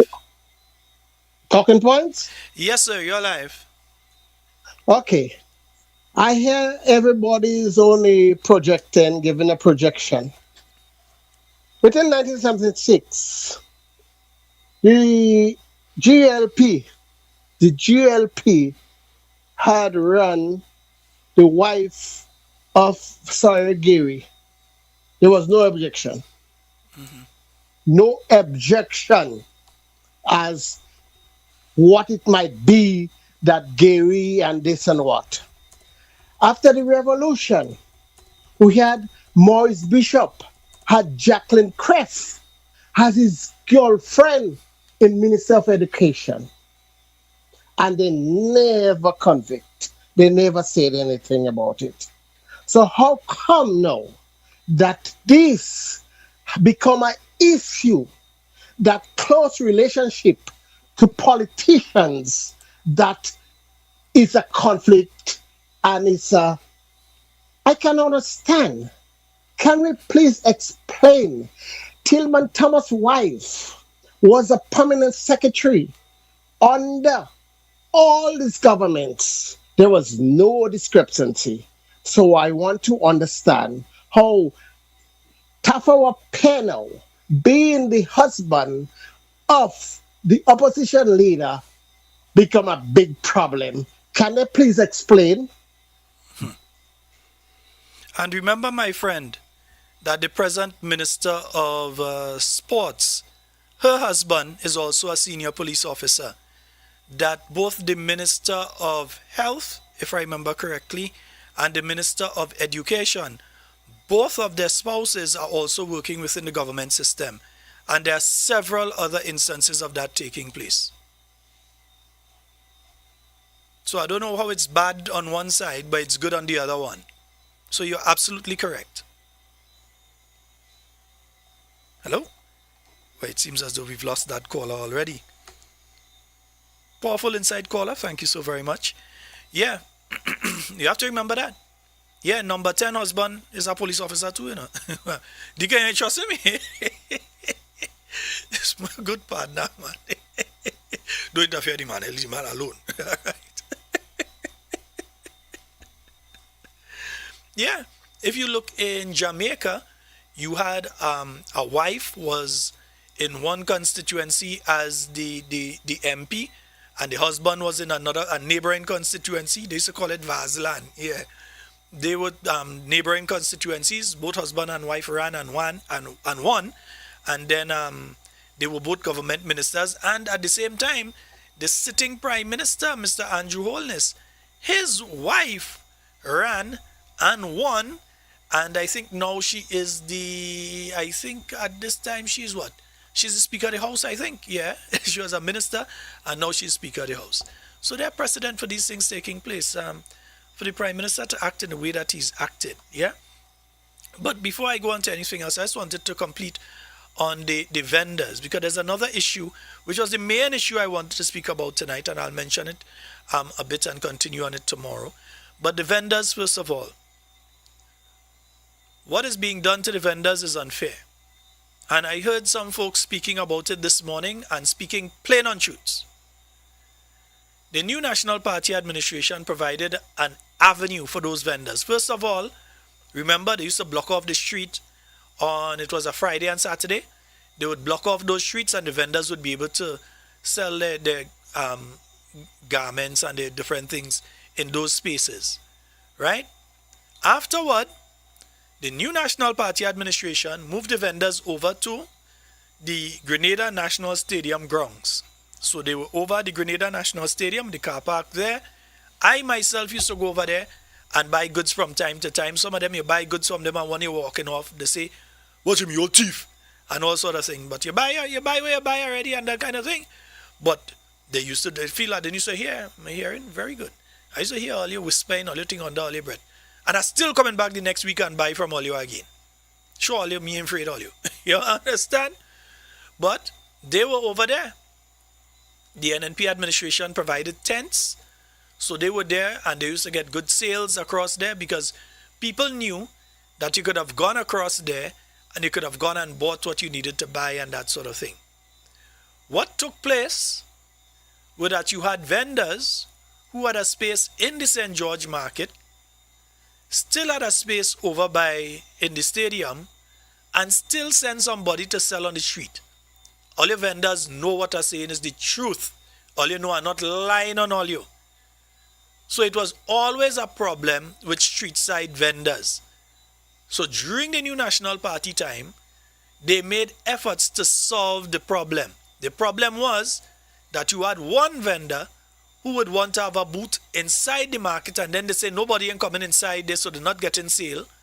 So while they maintain the booth inside the market, they send some goods to sell on the steps of the market or on the streets somewhere where they believe, well, people passing, we're going to get better sale. And yes, they did get better sale. So they did that. So every time you created an avenue where the vendors would be in one place, they started to expand. So you had vendors that sometimes had 3 different spots. Different people, they know it's not them, of course it's not them alone be there. They had different people selling for them at different spots. So it is a serious situation, it's a difficult situation, because remember, these people ain't doing this just because they like it. They're doing it because that is how they send the children to school. That is how they pay the increase in water rates. That is how they pay the increase in Grenada rates. That is how they pay the increase in the telecoms rates. That is how they pay the increase in the grocery bill for the things that they're not selling and have access to, and they have to go into the grocery and buy. That is how they pay, by what they are doing.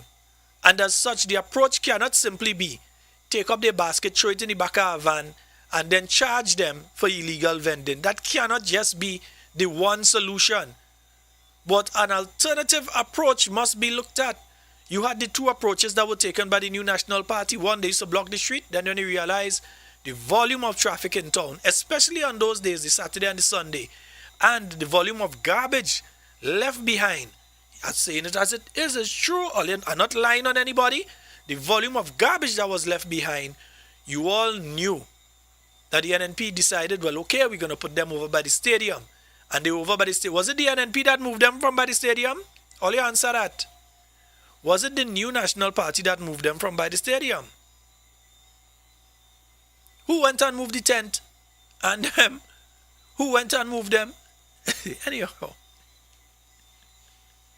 So what the vendors are going through now, the approach cannot simply be pick up the goods that they spent money for and put them in a more precarious financial situation than they already are in.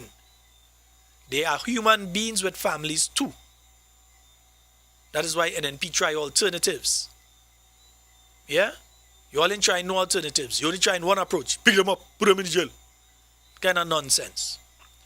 Folks, I also listened about a week ago, but you know the voice wasn't there, so I couldn't be on.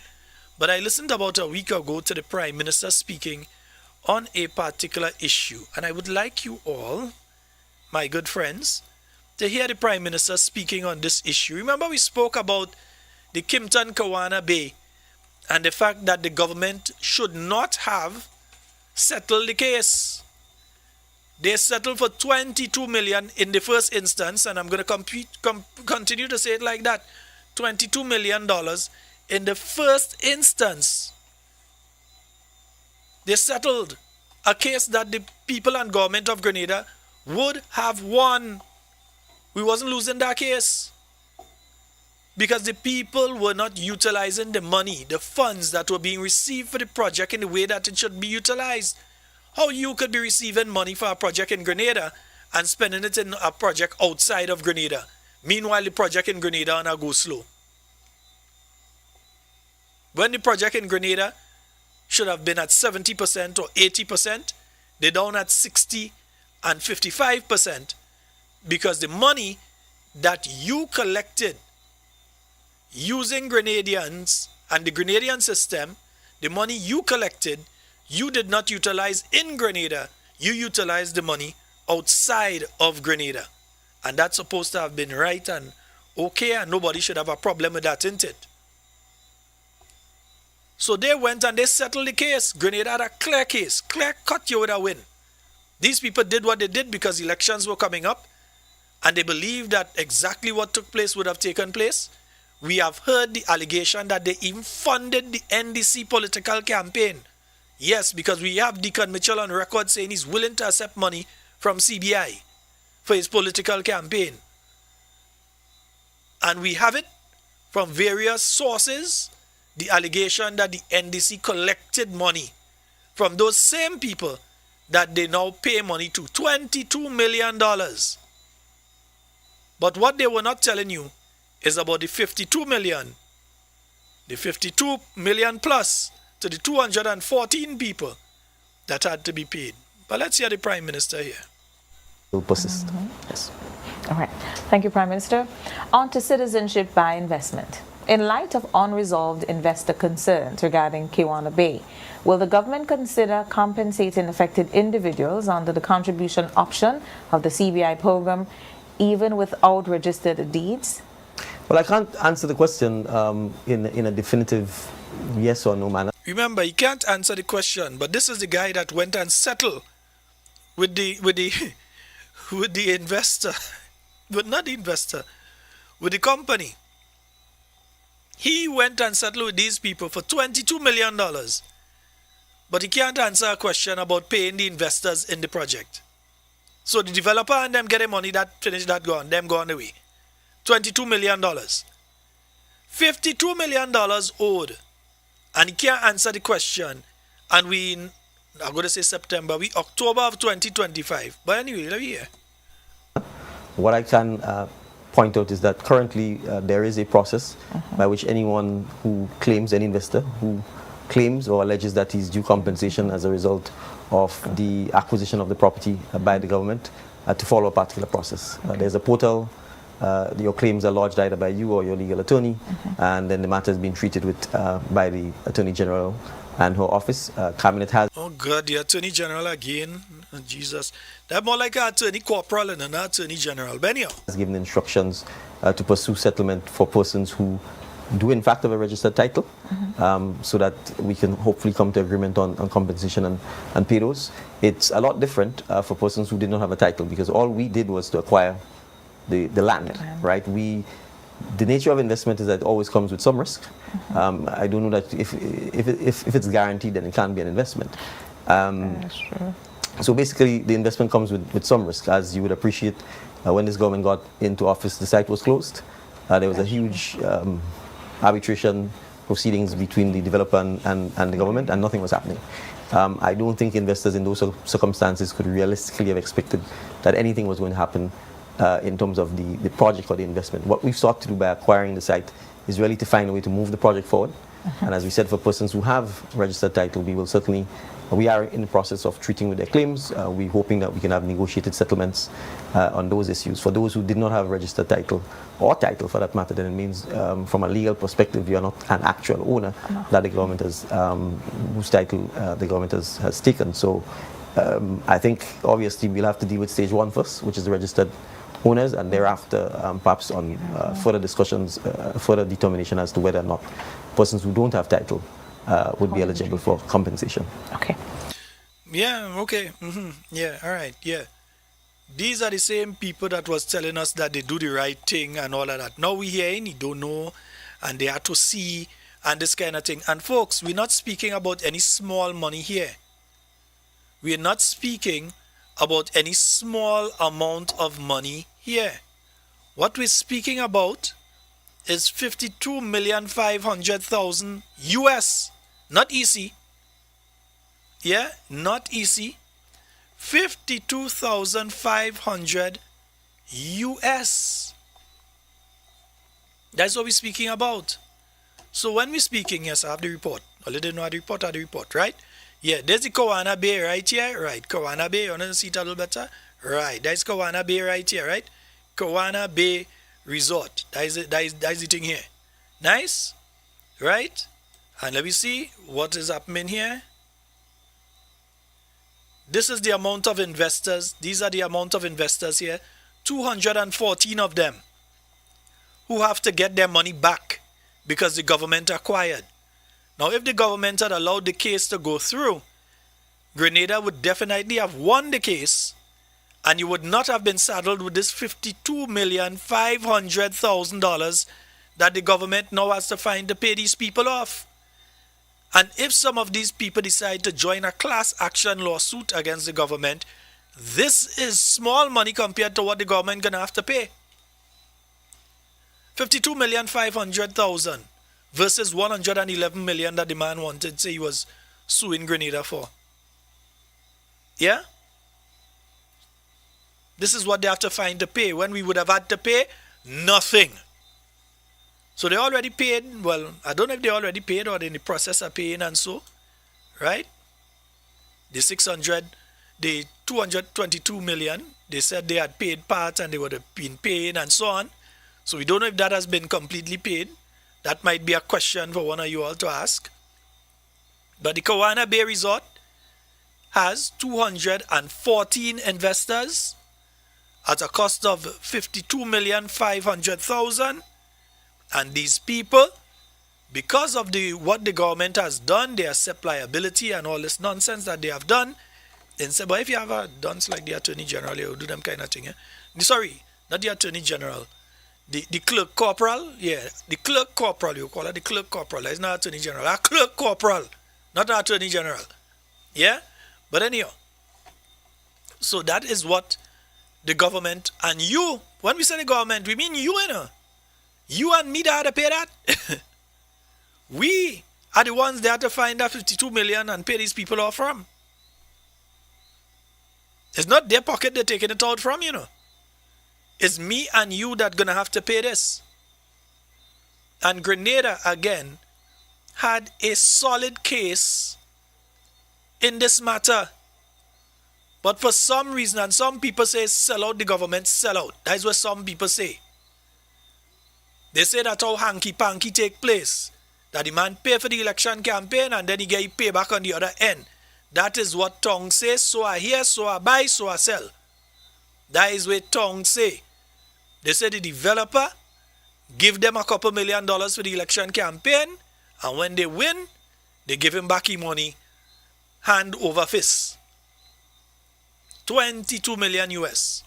That is if all it went out there and some of it didn't stay in Grenada. So tongue say. And on the back end, they still can't give you a straight answer in relation to this 52,500,000 that they now have to find to pay that 214 investors who they are legally mandated to pay. And if they feel they get away, Grenada may end up with a court, what do you call it again? A class action lawsuit. I think that's the correct term. Lawyers? Think that's the right term?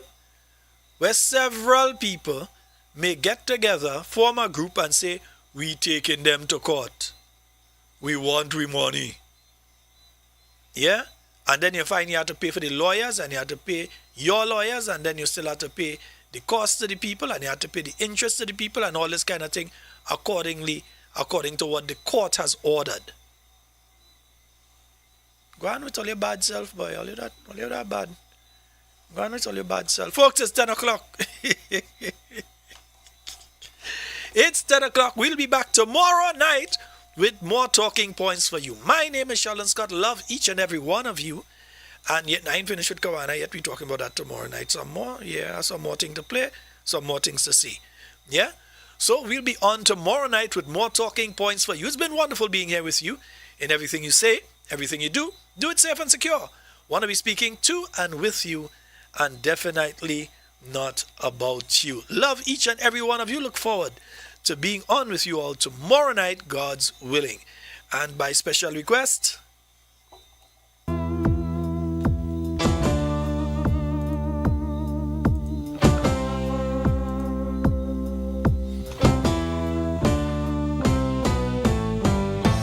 Walking through life crowded highway, shivering and cold, caught between the lost and hopeless, leading to their goal. Children falling by the wayside,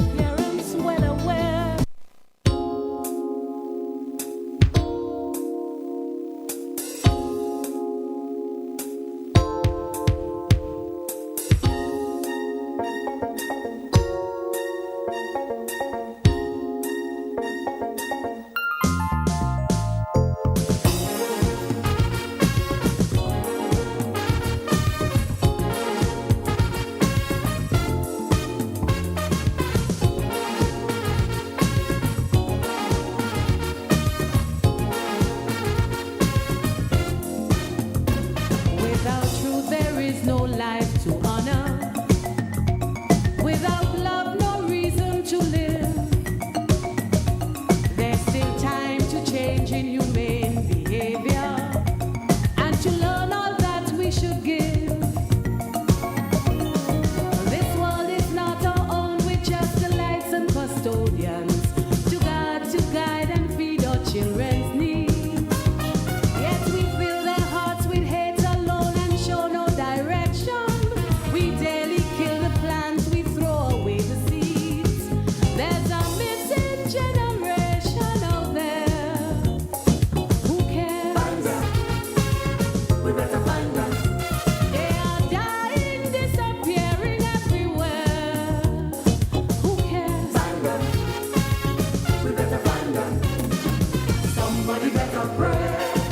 Somebody better pray. There's a missing generation, and soon if we don't find them, they're surely going to find us one day. There's a missing generation, and soon if we don't find them, there'll be no generation to care.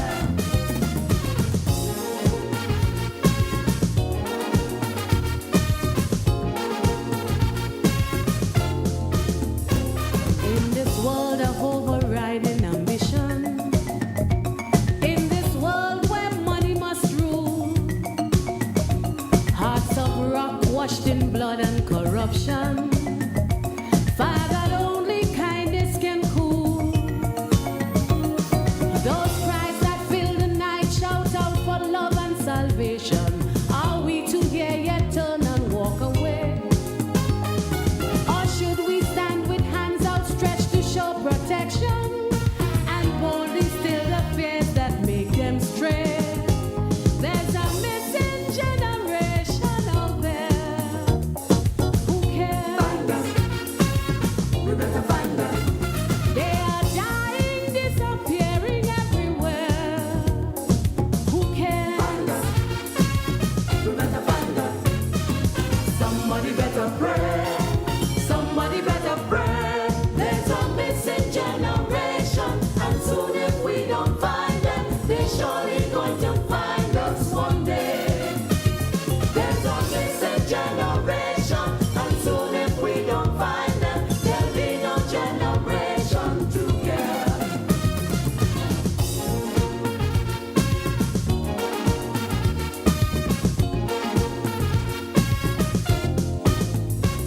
Look behind every sound of thunder. Search beneath every mound of dust.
the veteran